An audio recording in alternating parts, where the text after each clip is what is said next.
But it's exciting to go to a place like Paducah where maybe a third of the people have heard of us, but, 2/3 haven't. And then we get to explain to them what they do. Most people don't know that there is a news organization in Kentucky that just deals with queer news.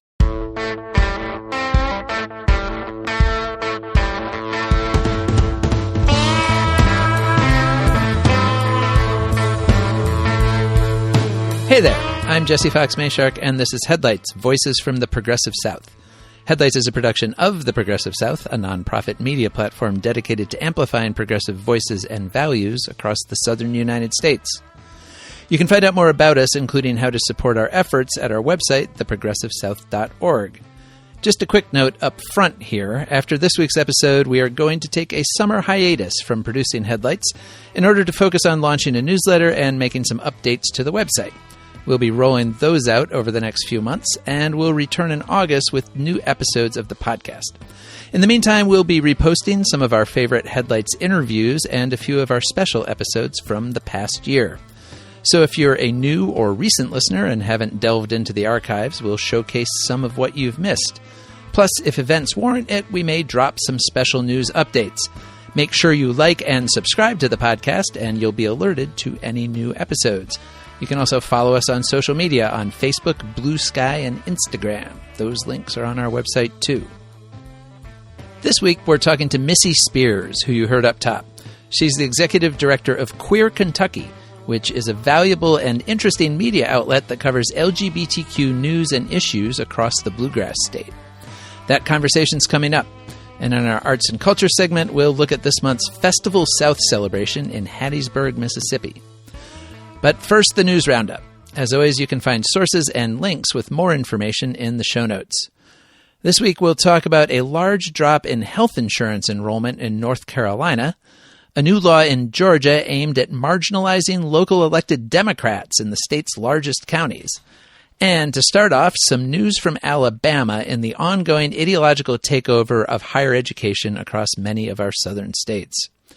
Specifically, Auburn University, a public institution and the second largest university in Alabama with about 34,000 total students.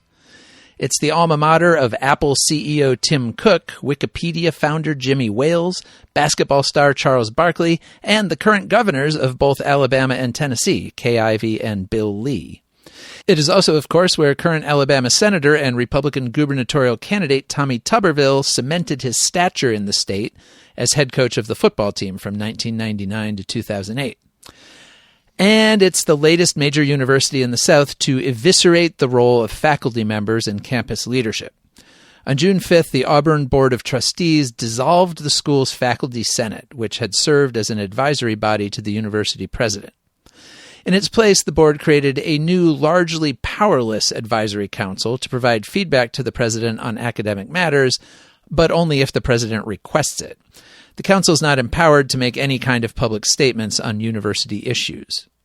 The Board of Trustees also assigned itself complete control over curriculum content and course materials, although it can delegate that power to the president. Faculty were given scant notice of the coming changes and afforded no opportunity for formal response. The changes mirror requirements in a new state law that the Republican-dominated legislature passed this year, which applies to public colleges and universities in the state except for Auburn and the University of Alabama, whose independence is protected by the state constitution. But lawmakers have made it known that if Alabama's two largest public universities don't fall in line, they could see their state funding threatened in future years. Auburn trustees obviously got the message, and they were probably receptive to it given that they were all appointed by Republican governors and legislators themselves. The governor also serves as chair of the board. The American Association of University Professors, which favors shared governance models where faculty have a real voice in campus leadership, decried the move to dissolve the faculty senate. But of course, administrators looking to minimize the role of faculty, both inside and outside the classroom, were not likely to listen to an organization made up of them. Speaking of new laws, the Georgia General Assembly passed a peculiar one this spring, which is now being challenged in court. The Republican-dominated legislature mandated that a host of county-level government offices change from partisan to nonpartisan elections, but only in 5 of the state's 159 counties. Yeah, Georgia has 159 counties, the second most of any state after the obviously much larger Texas. The 5 singled out share some notable characteristics. They include the 4 most populous counties, Fulton, Gwinnett, Cobb, and DeKalb, plus the 7th largest, Clayton. They are all in the Atlanta metro area. They all have large African American populations ranging from 25 to 69%, and they all tend to vote for Democratic county officials. In particular, all 5 currently have Black Democratic women as district attorneys. Under the new law, DAs will be elected on a nonpartisan basis. The other offices affected are solicitors general, county commissioners, court clerks, and tax commissioners. The Republican legislators who pushed the bill said it would improve public safety by depoliticizing the DA's offices. Republican legislators in many states have attacked liberal district attorneys they accuse of being soft on crime, even though crime rates in much of the country are falling. That includes Atlanta, where violent crime is down dramatically over the past 15 years. Democrats say Republicans want to be able to run candidates in those counties without putting an R next to their name, hoping to make it easier to get conservatives elected. State Representative Gabriel Sanchez, a Democrat from Cobb County, told the Associated Press, quote, "There's a certain side that's losing elections in these counties, so they want to hide behind a nonpartisan badge in order to win them," unquote. DeKalb County District Attorney Sherry Boston has filed a lawsuit to block the law, with support from the DAs from the other affected counties.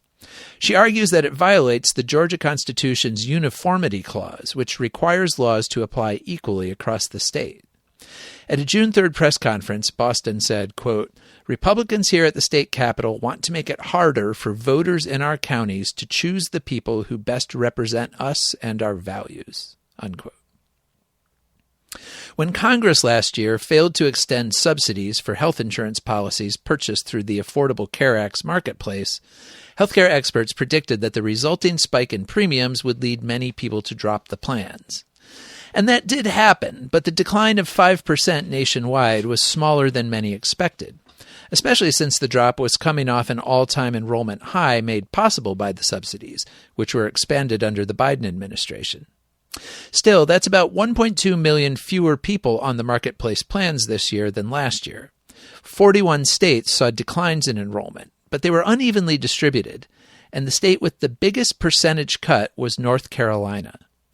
Its marketplace population dropped from 975,000 people to 761,000, a drop of 22%.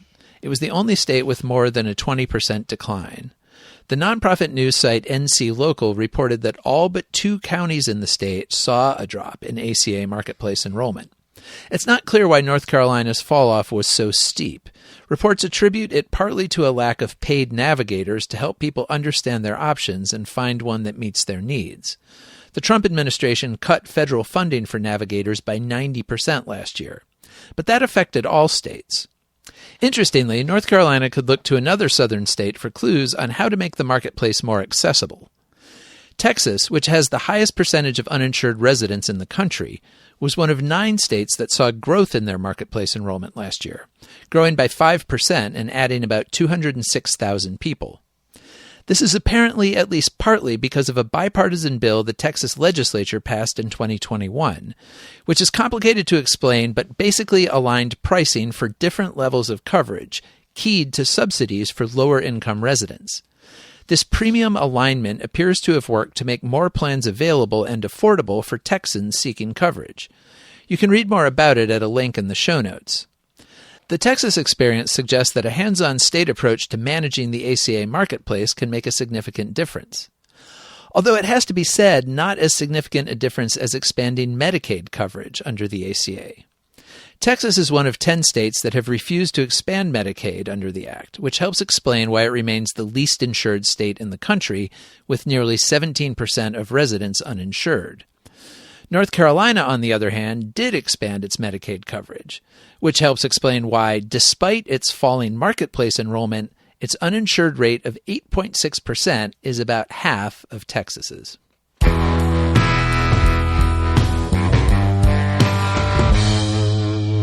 Now we're to my interview with Missy Spears. She's the Executive Director of QueerKentucky, a nationally recognized journalism outlet spotlighting the voices and stories of LGBTQ individuals in a mostly red state. QueerKentucky is an independent LGBTQ-run newsroom founded in Louisville, with roots now in both Louisville and northern Kentucky. It publishes original journalism, commentary, and cultural reporting that centers queer Kentuckians. It was founded in 2018 by Spencer Jenkins. He served as the newsroom's founding executive director until November 2023 and continued as editor-in-chief through March 2026, helping to grow the publication from a single-city blog. Under Spears' leadership, QueerKentucky has tripled its story output, expanded its impact into northern and eastern Kentucky, received national recognition for its reporting, and launched award-winning public health campaigns reaching over 600,000 Kentuckians. As a statewide LGBTQ news site, QueerKentucky is an unusual and, I think, admirable resource. I was really happy to talk to Spears about what they do and how they do it. So, Seth, let's go to the tape. Missy Spears, thank you for joining me. Yeah, thank you so much for having me. I'm excited for this. So I think QueerKentucky is a really interesting project, publication. I'm not aware of very many things like it where, I mean, you are doing serious journalism covering issues specifically, related to the queer population of Kentucky at a statewide level. And, Kentucky is not the largest state. It doesn't have the biggest population or the biggest potential audience. And so to start out with, I was wondering if you could just kind of tell me, how did QueerKentucky come to be? I guess it really kind of started out as, it sounds like just kind of a blog and grew from there. Is that right? Yeah, oh my gosh. Our history is like so grassroots. We were founded by Spencer Jenkins, who is a journalist out of Louisville. And he was tired of anytime you saw anyone queer in Kentucky that was, elevated by the press, it was always the same people that ran the same nonprofits. And it was primarily just in the urban cores, and we have so many queer people all across our state and, in Appalachia, and eastern, western Kentucky, central Kentucky. So he took a Polaroid camera and he started taking photos of folks, and then he'd write a profile on them. So it started as an exercise in uplifting voices that you would never hear, stories that you would never hear. And then it's just kind of like snowballed into a full-fledged journalism organization since then. And how did you get involved? At what point did your engagement come? And also, just tell us a little bit about your own background, when you came to Kentucky, and kind of what your own background as a journalist is as well. Yeah, that's perfect. It all kind of like snowballs together. My background actually is not in journalism. My background is in like community planning, project management, but essentially running my own projects in Kentucky. Moved to Kentucky in 2015 with a former relationship that I was in. Best decision I ever made. Absolutely fell in love with Covington. I live in the northern part of the state. It's so walkable. It's so beautiful. It's so inclusive. Absolutely love it. Ended up becoming friends with people who ran nonprofits and did their own events and their own projects. And after a while, I started to be like, oh man, you can just like do this yourself. Like you don't have to ask permission to throw a fundraiser. You could just do a neighborhood cleanup. So I started, I'd go to my local bar for queer trivia night, have a little bit too much to drink, and then go home and write grants for these like projects that I would imagine. And I'd started to get funding for them. And with funding comes media attention. So I got a lot of practice with, talking with local journalists and figuring things out and, how to work with the media. And then that just kind of continued over the next 8 years as my projects got bigger and more attention kept coming. And, we were able to raise a little bit more money. I think within like a 2-year span, I raised like $50,000 on Facebook for stuff, which is crazy. But when QueerKentucky was hiring, they were kind of in that phase where they did some journalism, but they also did a little bit of everything. They were kind of trying to figure out who they were. Spencer also hated running an organization. I like to say that he's the creative gay and I'm the spreadsheet gay. So he just wanted to focus on the journalism part of it and bring someone on to deal with the money and the fundraising and all of that stuff. So it was the perfect perfect arrangement for us. Like, how often do you become, the executive director of an organization and your employee is the person that founded it, But yeah, he was just incredible and handing over the reins. And together we steered it in this direction, and it's just taken off. And so you've been executive director since 2023, and I guess he stepped away from it entirely earlier this year. And so you have a new editor now kind of running the content side, I guess, right? Yeah, absolutely. Spencer was the editor-in-chief, but we worked together on like overall editorial strategy. Even without a journalism background, I like to say that I know people.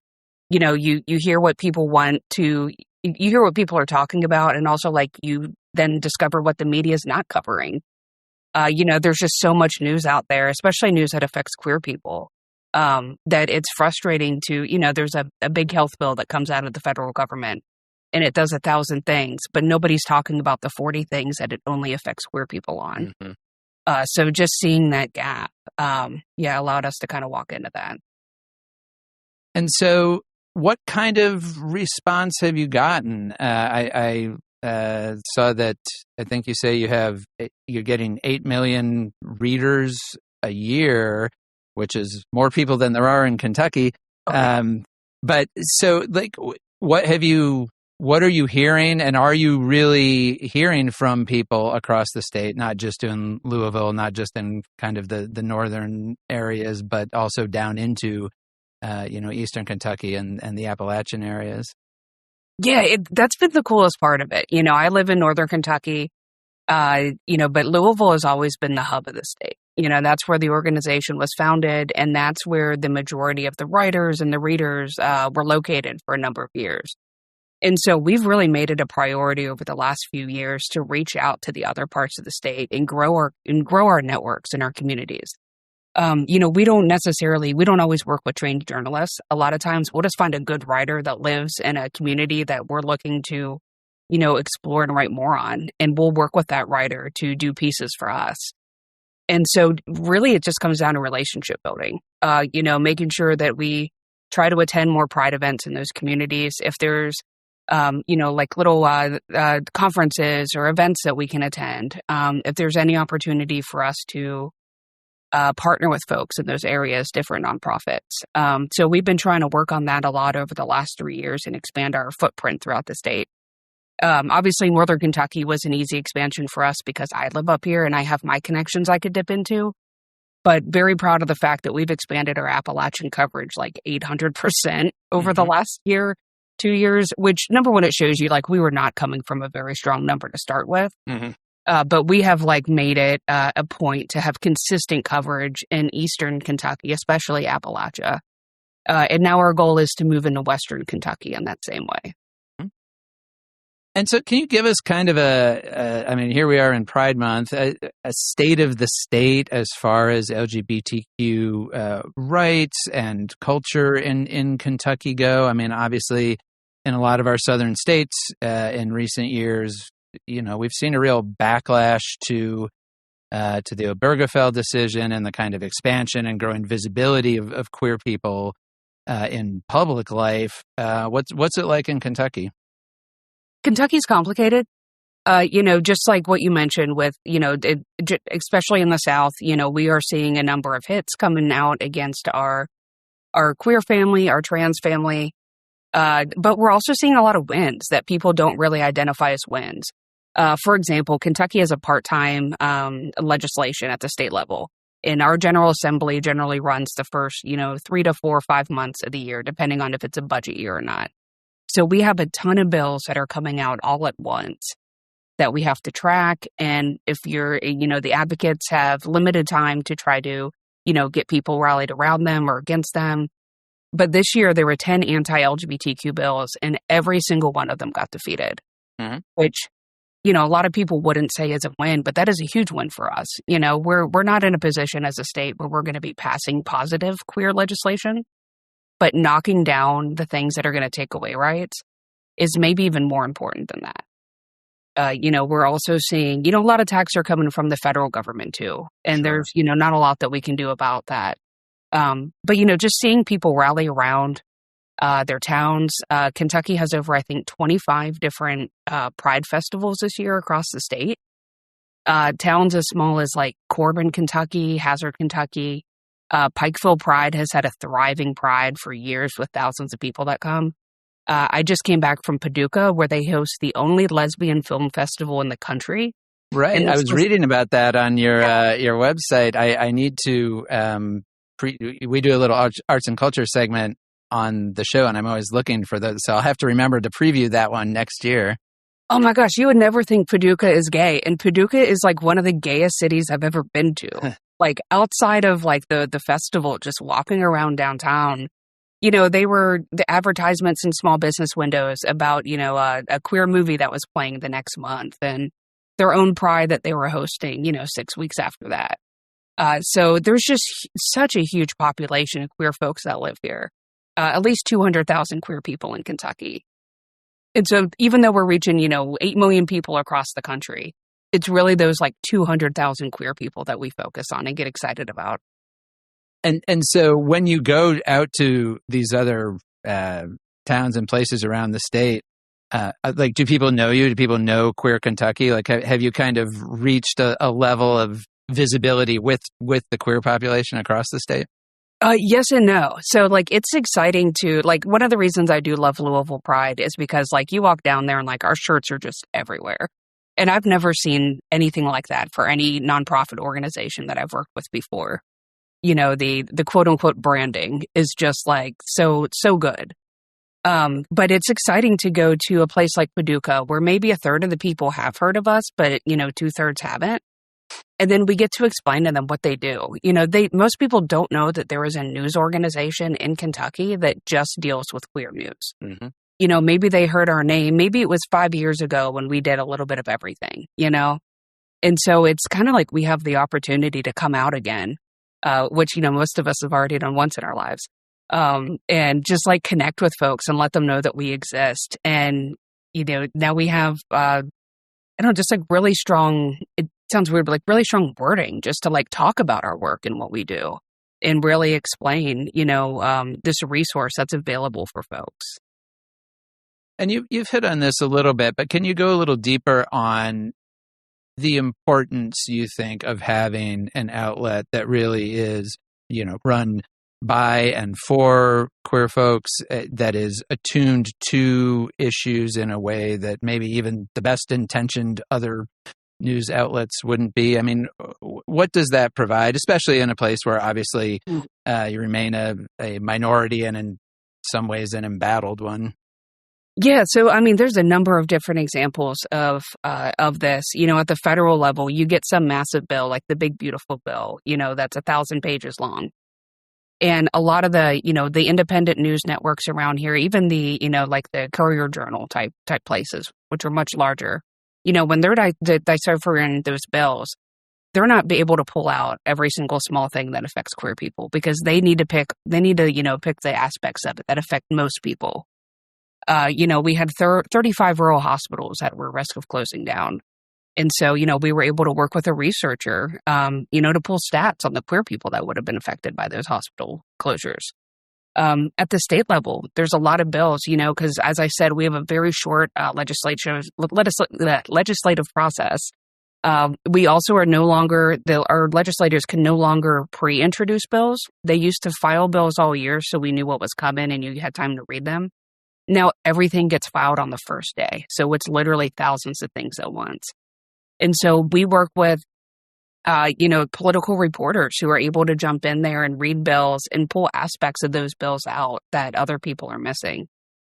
There was a bill last year that was around adoption. And the way that it was written, it would have prevented queer people from adopting kids.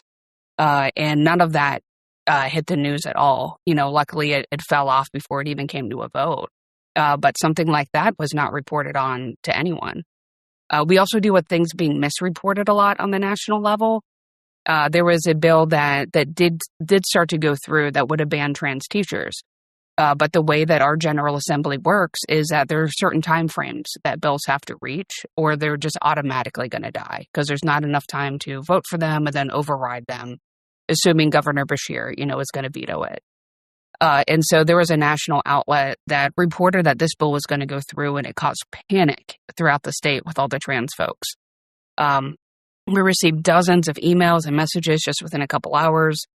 So we worked with our political reporter to get a fact-checking story up right away, which was then the national organization Pink News that was reporting it automatically updated their story with ours. Mm-hmm. And so, just the ability to stop panic in a community that's already under attack all the time is just so worthwhile.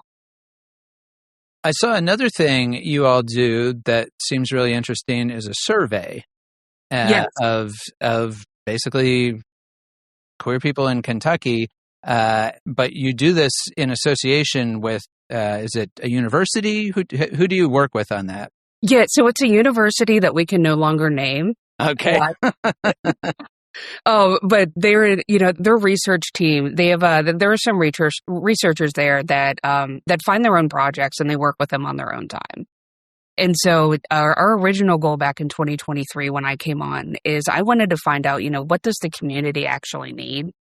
That way we can base what we want to report off of actual needs that are around Kentucky. And so we started to do these community listening sessions in person. We did a couple across the state that talked about substance use primarily, and what is working, what is not working for folks that are around harm reduction, or if you're in recovery. If you don't drink, everything around the gay community is set up around bars. Mm-hmm.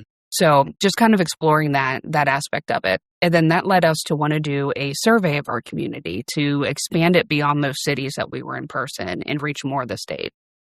We were connected with these researchers, and they turned our little Google form into this official IRB approved survey that we were able to use scientifically documented questions on and make sure that anything that we collected was done so in a way that future researchers could use it in their research too. So we started in 2024. We thought we were hoping to reach 300 people. We reached over 3,600. And then we did it again a year later and reached almost 1,000 in 2025. And in those surveys, we talk about, we get all the basic demographic information. Where do you live? What communities do you represent? What's your education level? But then we also dive into what experiences and discrimination have you dealt with over the last year? What kind of substances have you been using? When you hear anti-LGBTQ political debate, how does that affect your mental health? How does that affect suicidal thoughts in our community? So we've been able to collect a lot of really strong data from 2024, when we still had, Biden as president, through 2025. That survey launched about 5 months after the new administration took over. And then right now we're doing our third survey, which is going to track where people are a full 18 months after Trump took office. Mm-hmm. And the results, they take about 9 months for them to clean up all the data and pull out the bots and all that stuff. The 2025 results are about to come out, and it's just so interesting to kind of look at them behind the scenes and see the changes that you can already identify. Interesting. So when will that be published? So we do a data dashboard with it. So that way we can put it out publicly. People can search the information themselves, and it's not hidden behind some wall. We do have some privacy features on there. So in your zip code, if less than 10 people filled it out, we're not going to put that on the dashboard just because we don't want people to be able to identify people in their towns. Mm-hmm. But that should be out within before the end of June. Great. And what, I guess, both from the surveys that you've done so far, what stands out to you? What are the major findings, and also what, if anything, has surprised you about it? I mean, the big one that I can't stop talking about is PrEP access. Uh-huh. I'm going to get the numbers a little bit wrong, but in Louisville, I believe it was 68% of people are on PrEP that have sex, primarily men have sex with men. And then other folks that identify in those, same circles where they would be at risk. But when we look at Appalachia, that number goes down to 32-33%. Uh-huh. And then you also look at reasons why you're not on PrEP. And, one of the options is I didn't even know it existed. In Appalachia, 20% of the people that are not on it don't even know that it's an option. Mm-hmm. And these are based on numbers from 2024. And so when you think about 2025 and all of the funding that was cut from HIV/AIDS that continues into 2026, it's really scary to think about how these numbers are going to change. Right. And so then how are you using what you learned from these surveys to guide the work at QueerKentucky? Yeah, we're actually in a process right now. We're launching a huge campaign for more HIV/AIDS related content. Previously, we were receiving funding from a Ryan White grant that went away.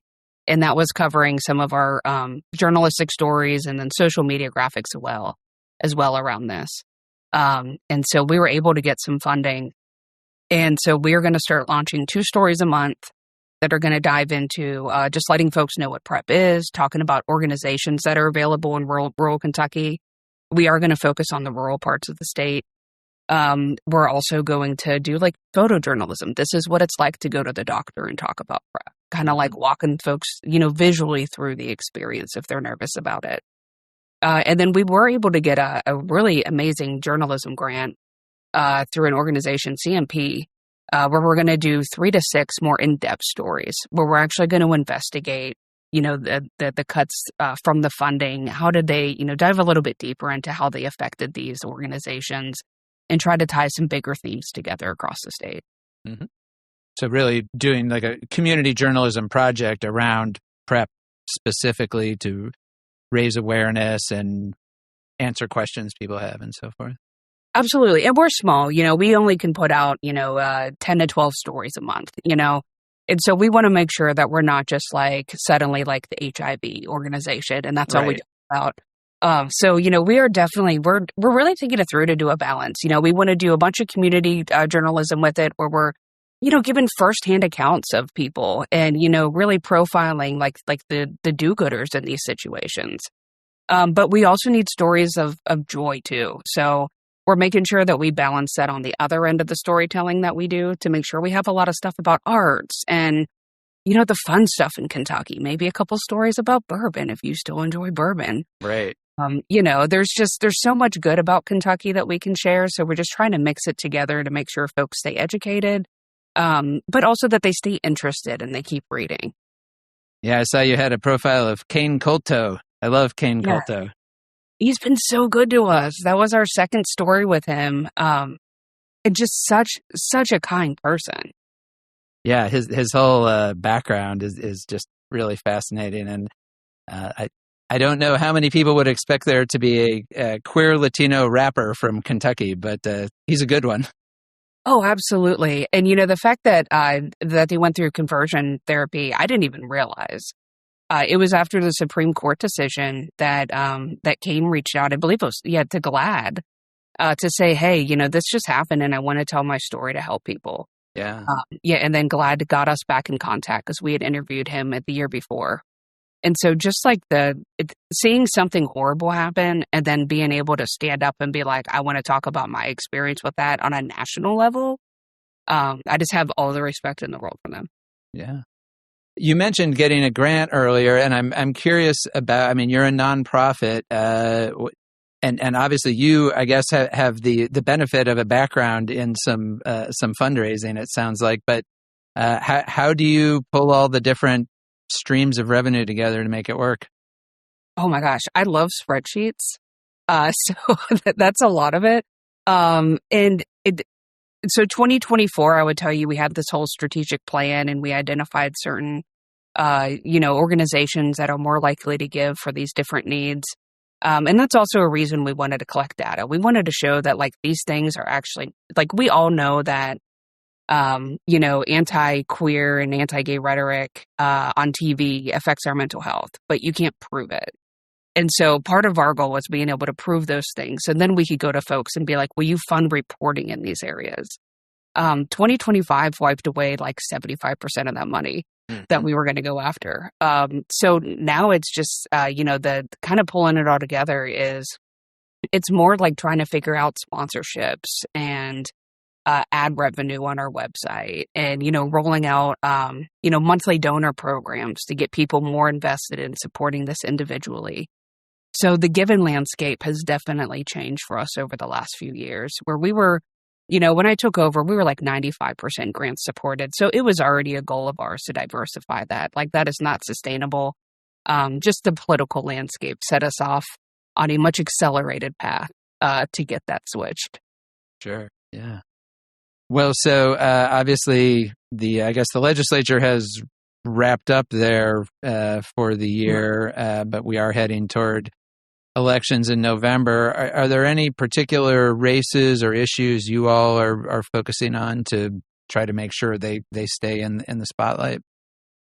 Yeah, so we do. We primarily watch state and local elections. So in Louisville, there is a mayor's race between the incumbent Greg Greenberg against Shamika Parrish-Wright, who is currently a Metro Council member down there. Neither one of them are LGBTQ plus, as far as we know, but they definitely have a history already of speaking out on issues and how legislatively they have acted on issues. So we're definitely following that race. We're actually discussing some pieces right now around it. At the statewide level, there are a few races that we are watching as far as like state representatives and senates go. But there's not really too much that's going on right now with it. So we're probably going to dive deeper into that in August. At the federal level, we don't really follow a lot of that, but it's hard to ignore the Senate race with Charles Booker versus Andy Barr. Especially, knowing that Charles Booker, 3-time candidate, very popular with some folks here, especially on the left. But Andy Barr is also extremely popular in the Republican Party. Even after, I think he may even got more popular after he did his "You Don't Have to Apologize for Being White" commercials. Mm-hmm. So just kind of seeing how that unfolds, especially through the media over the next few months, will be really interesting. Right. All right, great. Well, QueerKentucky.com, and of course we'll link it in the show notes, but definitely recommend, and obviously you don't have to be in Kentucky to find what's going on there interesting and relevant, because I feel like so much of what's happening in all of our states is kind of, there's echoes all across the South. Yeah, I like to say that, the day after the last presidential election, everyone woke up a queer Kentuckian. Like, no matter how blue your state was, you're now going to be under attack. And I think that there's a lot of great lessons from Kentucky and other southern states about how people organize around those and continue to protect their communities. Right. Great. Well, thanks so much for talking to me. I really appreciate it. And I think you all are doing great work. Well, thank you so much for having me. This was great.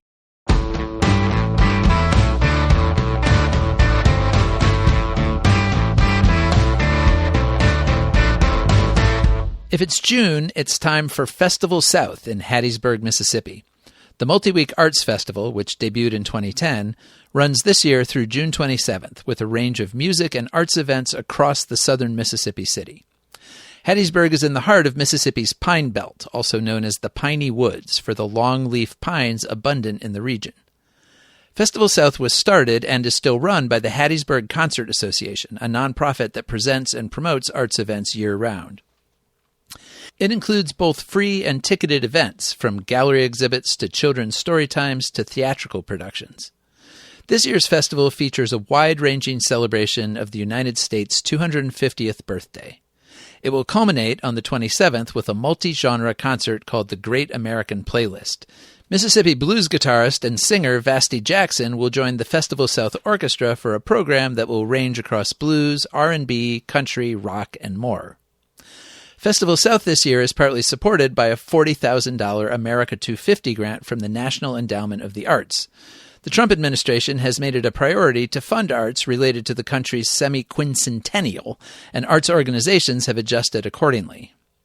For what it's worth, you can also call it a bisesquicentennial or a sesquicentennial, or just a quarter millennium. In any case, if you're going to be around Hattiesburg in the next few weeks, check the FestivalSouth website, linked in the show notes.